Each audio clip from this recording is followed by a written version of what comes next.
in vang khúc quy lại tua la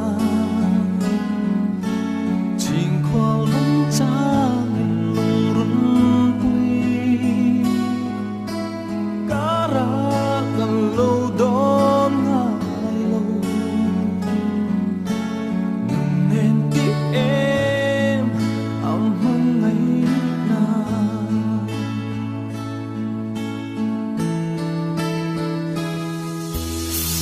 vang khóc quy lại tua